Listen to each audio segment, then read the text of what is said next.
Dhammapada verse 36. Okantita Bhikkhu Vittu. The story of a certain disgruntled Bhikkhu. While residing at the Jetavana monastery, the Buddha uttered verse 36 of this book with reference to a young disgruntled Bhikkhu who was the son of a banker. Once there lived in Sawiti the son of a banker. This young man asked the Bhikkhu, who used to come to his house for alms, what he should do to be liberated from the ills of life. The Bhikkhu instructed him to divide his property into 3 parts, 1 part to do business with, 1 part to support the family, and 1 part to give in charity. He did as he was told, and again asked what else should be done next. So he was further instructed, first to take refuge in the 3 gems, and to observe the 5 precepts. Secondly, to observe the 10 precepts. And thirdly, to renounce the world and enter the Buddhist religious order.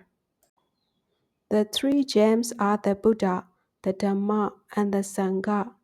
That is, the Buddha, the teaching of the Buddha, and the Buddhist religious order.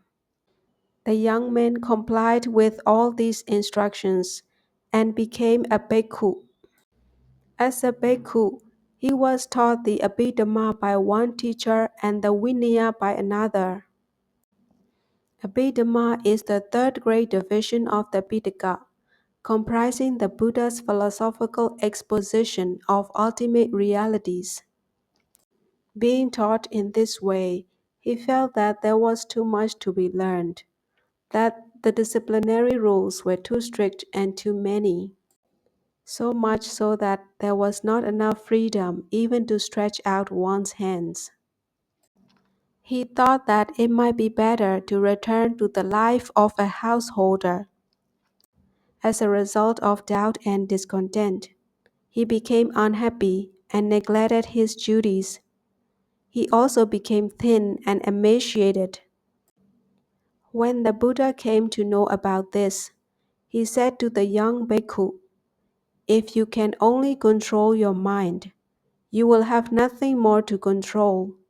So guard your own mind."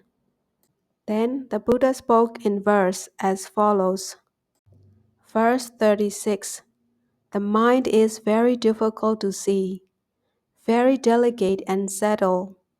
It moves and lends wherever it pleases. The wise one should guard his mind, for a guarded mind brings happiness. At the end of the discourse, the young bhikkhu and many others attained arhatship